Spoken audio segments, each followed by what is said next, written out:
Restez informés chaque jour avec Scoop FM. Désormais, suivez nos journaux sur nos chaînes partenaires à Lubumbashi sur Sky Radio, la 97.7 MHz, à 6h, 9h, 12h, 15h, 19h et 21h. Suivez-nous également sur la radio communautaire Moïseni chaque jour à 9h05, 10h03 et 21h juste. Le journal du Scoop FM passe aussi sur Kipushi 24 Radio à 8h30, 12h30, 16h juste, 18h30 et 21h30. Retrouvez-nous également sur Vox Congo. Téléchargez dès maintenant l'application Vox Congo pour rester informé en temps réel.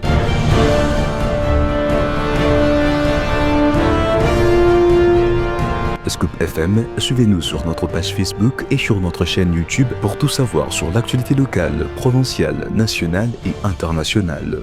Scoop FM, la neutralité réelle. La neutralité réelle.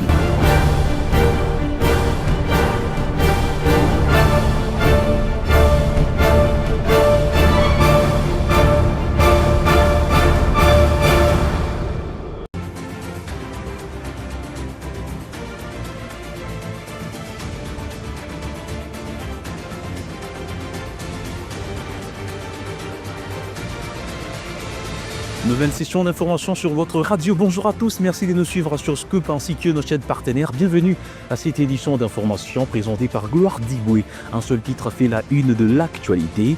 Lors de la deuxième édition du Global Gateway Forum organisé par l'Union Européenne à Bruxelles en Belgique, le président congolais Félix Tshisekedi Tshilombo a lancé un appel à son homologue rwandais Paul Kagame pour mettre fin aux atrocités qui sévissent dans l'Est de la RDC. Restez avec nous pour découvrir cette information sous plusieurs angles développés par nos confrères. Bienvenue à toutes et à tous.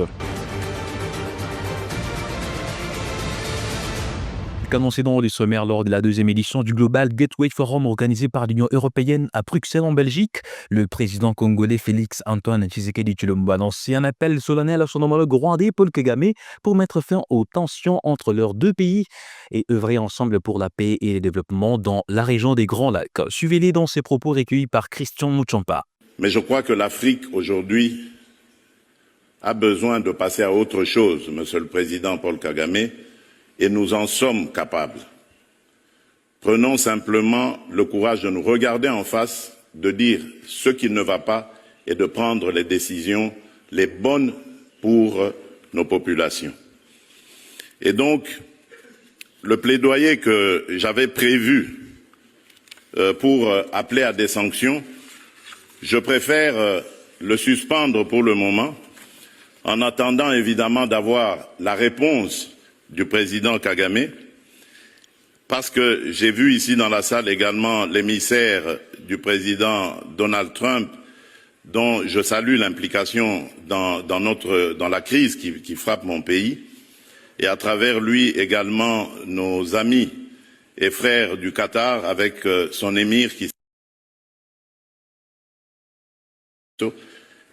qui aussi est à nos côtés pour ça. Je crois que cet appel est la preuve que la République démocratique du Congo n'est pas belliqueuse. La République démocratique du Congo veut la paix, la véritable paix qui va entraîner la stabilité et permettre le développement de cette région qui, pour moi, est l'une des plus belles régions du monde, c'est-à-dire cette région des Grands Lacs.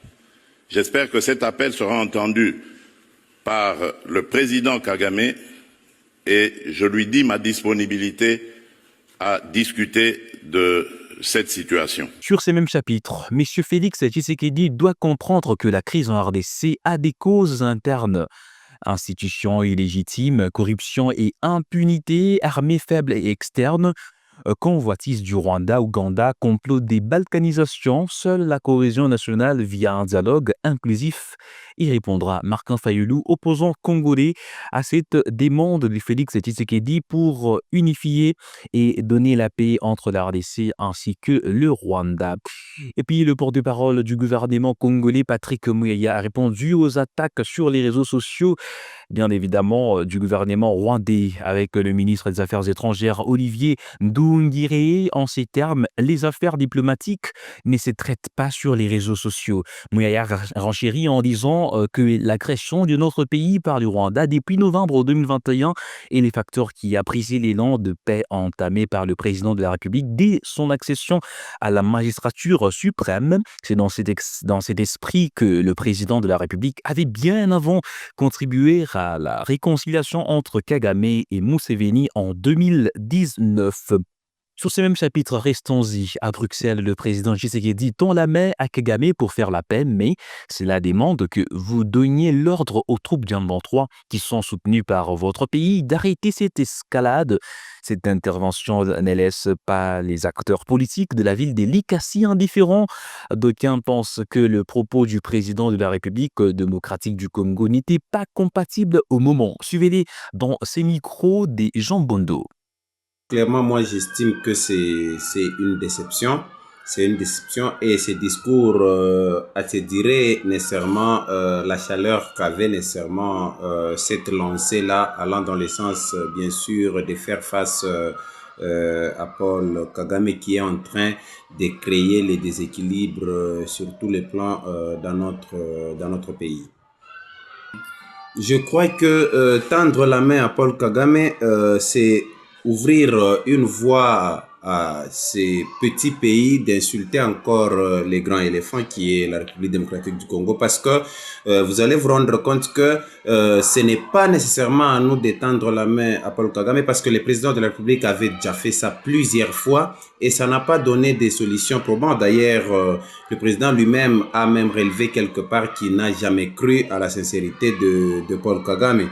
Mais curieusement, quand le président de la République a tendu la main, je me suis dit, mais qu'est-ce qui ne va pas concrètement? Et pourquoi tendre la main à Paul Kagame? Parce que nous avons besoin de notre République pour souder ou se souder à l'intérieur. Au lieu de tendre la main à Paul Kagame, le mieux serait de tendre la main aux Congolais, que nous arrangeons à l'intérieur et nécessairement que nous trouvions la paix. Parce que quand il demande à Paul Kagame de retirer ses troupes, ce qui est normal et ce qui est prévu dans l'accord de Washington, tout comme de Doha, dans le processus de Washington et de Doha. En marge de sa participation au Global Gateway Forum à Bruxelles, en Belgique, le président de la République, Félix Tshisekedi, s'est entretenu le jeudi 9 octobre pendant plus d'une heure avec M. Massad Boulos, conseiller principal pour l'Afrique du président américain Donald Trump. Cette rencontre fait suite à celle de New York aux États-Unis d'Amérique, où les deux personnalités avaient eu des échanges similaires, axés sur les différents processus de paix, notamment ceux de Washington et Doha en République démocratique du Congo et les soutiens des États-Unis d'Amérique pour leur réussite. Au sujet du processus de paix de Doha, qui a aussi fait l'objet de cet imprévu, Boussole reste optimiste quant au succès de cette démarche, même si le choc semble prendre du temps. Et puis, sur notre chapitre, l'Union européenne a annoncé jeudi 9 octobre 2025 à Bruxelles un nouvel appui financier de 180 millions d'euros destinés à la République démocratique du Congo. Cet engagement s'inscrit dans les cadres du partenariat Global Gateway qui vise à renforcer les investissements durables entre l'Europe et l'Afrique. Selon la présidente de la Commission européenne, Ursula von der Leyen, ces financements soutiendra des projets dans les domaines de l'énergie, des transports, de la biodiversité et de l'exploitation minière durable. La chef de l'exécutif européen, voulais dire, a également salué les efforts de paix en cours dans l'Est de la RDC, facilités par les États-Unis. Terminons ce journal en international. Au Pérou, le président péruvienne Dina Boluarte a été destituée dans la nuit du jeudi 9 au vendredi 10 octobre par un vote majoritaire du Parlement à la suite de plusieurs motions en ce sens déposées au cours de la journée par le principal force politique de l'Assemblée. Le président du Parlement, José Géry, 38 ans, assume désormais la présidence du pays. Gracia Akilimali. La destitution de la présidente a été approuvée, a annoncé le président du Parlement, José Géry, à l'issue d'une courte session à laquelle Dina Boluarte ne s'est pas représentée bien qu'elle ait été convoquée. Dina Boluarte pouvait assurer elle-même sa défense ou être représentée par son avocat, a indiqué le président du Parlement monocaméral, José Géry. Pour la déchoir de ses fonctions, au moins 87 de 122 députés ayant pris part au vote devaient se prononcer en faveur de sa destitution. Les principales forces politiques du Parlement monocaméral ont déposé au cours de la journée 5 motions de destitution. L'examen de 4 d'entre elles a été approuvé à la majorité par le Parlement. La motion indique une incapacité morale permanente de la présidente à exercer ses fonctions selon le document lu à l'ouverture de la session parlementaire. Dina Boluarte a déjà fait l'objet de plusieurs tentatives de destitution sans aucune n'aboutisse. Cette fois-ci, la procédure est allée jusqu'à son terme. Le parti de droite et d'extrême droite qui la soutenait jusqu'à présent l'ayant lâché. À noter que le Pérou traverse le pire période d'instabilité politique pour son histoire moderne, avec 6 présidents en près de 9 ans, arrivés au pouvoir après la destitution du président Pedro, dans un contexte de manifestations violemment réprimées qui ont fait au moins 50 morts. Dina Boluarte connaît une impopularité record. Ainsi prend fin cette émission du journal sur votre radio, présentée par Gloire Zigueux sous la coordination de Christian Mouchampa. Merci à tout le monde de nous avoir suivis. Prochain rendez-vous sur votre radio demain. Ici là, portez-vous très bien. À très vite.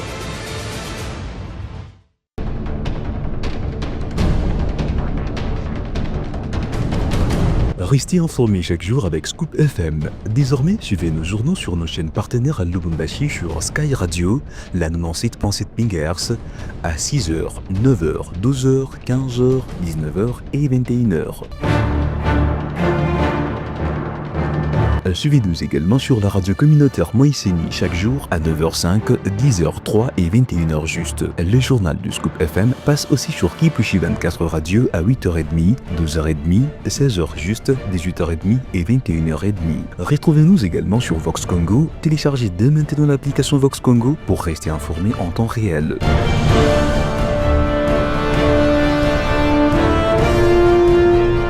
Scoop FM, suivez-nous sur notre page Facebook et sur notre chaîne YouTube pour tout savoir sur l'actualité locale, provinciale, nationale et internationale. Scoop FM, la neutralité réelle.